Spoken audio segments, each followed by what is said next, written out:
Now imagine that the gospel writers had written what you just said. Imagine in the actual texts, one of them said he was 33 when he died because of the number 3 and its significance. Correct. And another said that he was 34 because of the number 4 and its significance. That would be a contradiction. And in that instance, not just a historical contradiction, but a spiritual and theological one too. Actually, no, it actually wouldn't. Oh, come on. It wouldn't. I'll tell you why. You don't think that's a contradiction? No, it's not a contradiction at all, because the gospel writers are constantly contradicting each other? No, not contradicting each other.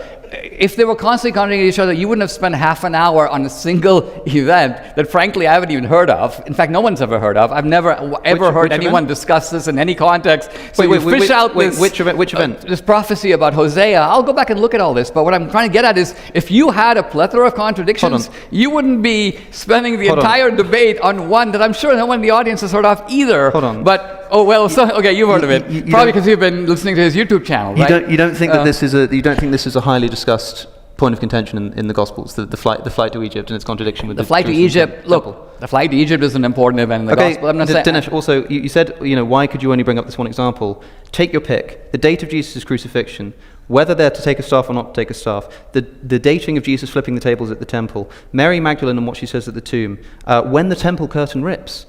In the Gospel of Luke, it says that this happens before Jesus' death, and in the Gospels of Matthew and Mark, it says that it happens afterwards. We can go through any of these contradictions that you like, but the problem is that what you're going to tell me is that it's trivial, and then when I try to explain that it's not trivial, you say, I haven't even heard of it, and no one else really cares about this. When other people do, by the way, this is a highly discussed point of contention in the Gospel.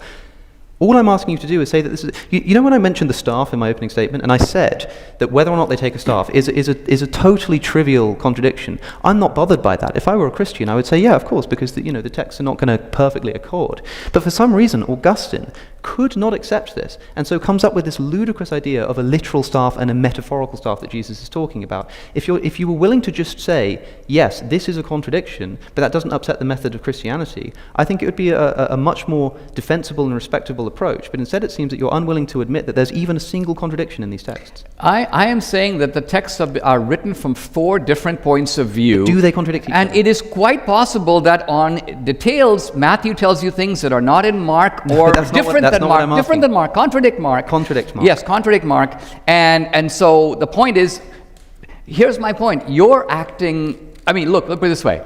You would be scoring a point if you could say, God wrote 4 books and they contradict each other. Just like if you're able to say, Dinesh said this in the beginning of the debate and that at the end of the debate, Dinesh is contradicting himself. On the other hand, if we have 2 guys who are here today to go and write an account of this debate, right? And then we look at their accounts, which are authentic, first person, I was their account with a lot of detail. Yep. And one guy says, for example, the lights were dark. The other guy says the lights were dim. Or one guy says, for example, that Dinesh was sitting at a 45-degree angle. Another guy says it was a 50-degree angle. Yeah.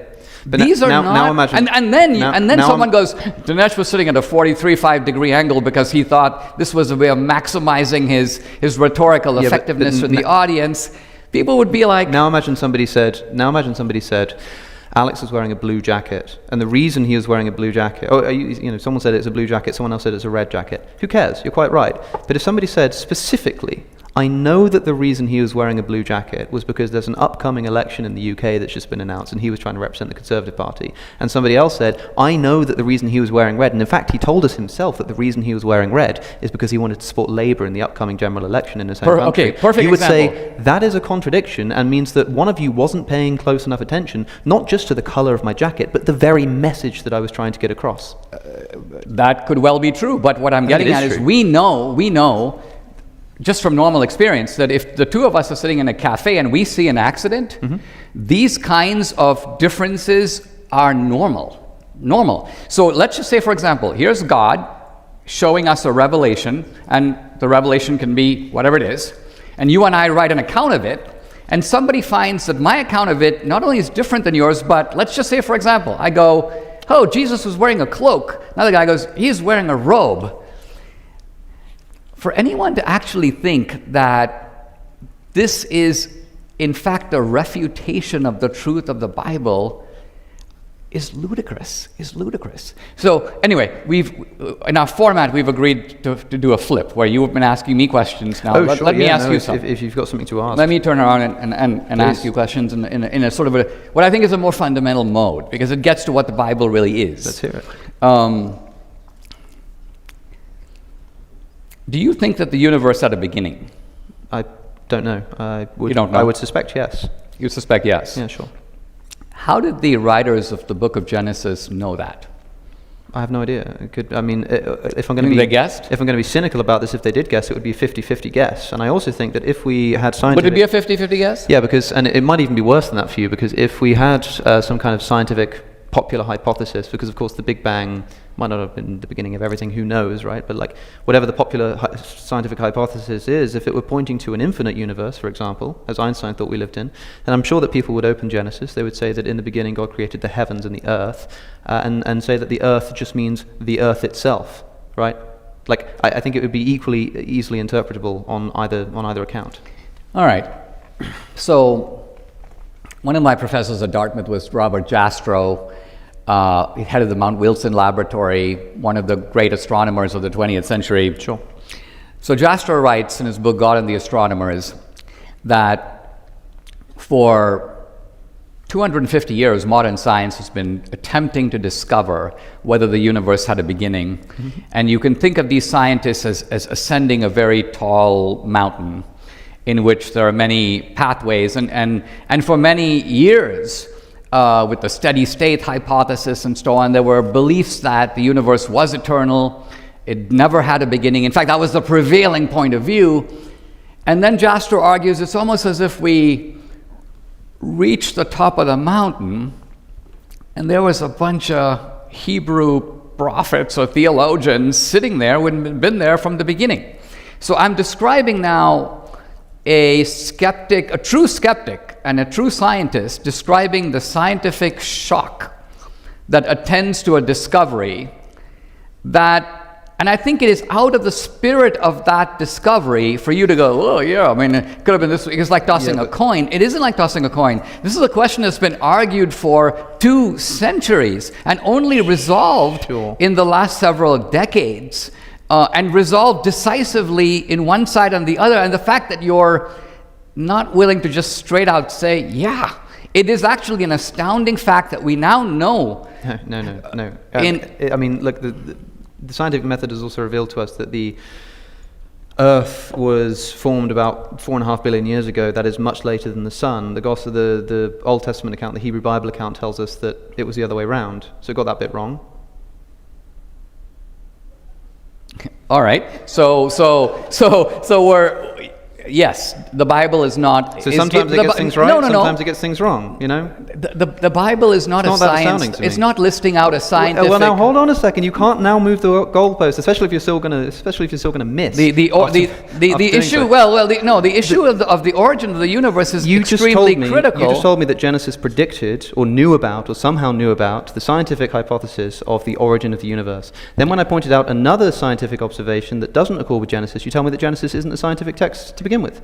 Well, if you read Genesis, it is making a astounding claim, which pertains to God. Obviously, God created the heavens and the earth. Is it making a scientific claim or not? Is it telling us how the universe scientifically formed or not? It's not telling us how the universe scientifically formed, because if it did, they would be outlining the history of the Big Bang. Then what's the relevance of bringing this up in the first place? Because it is stating a conclusion, not a process. It's not telling you how the universe was formed. Right. It's not telling you about... It also doesn't tell us how the sun was formed, but it tells us that it was formed after the earth was. It tells us that that's the case. That's wrong. It's incorrect. Show me.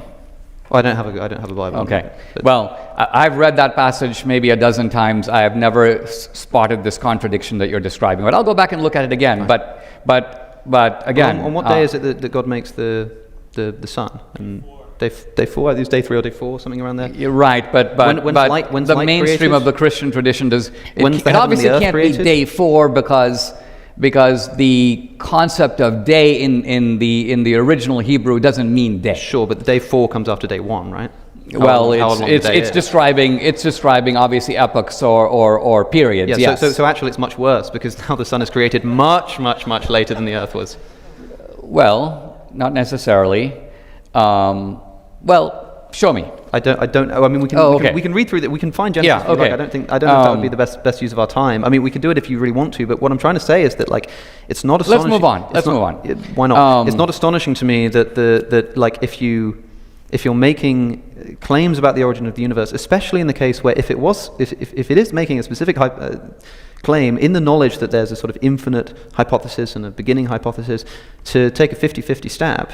It's not amazing to me. It would be more amazing to me if everything lined up and it gave us an otherwise unknowable historical scientific account at the beginning of the universe. But as you say, that's not even what Genesis is trying to do.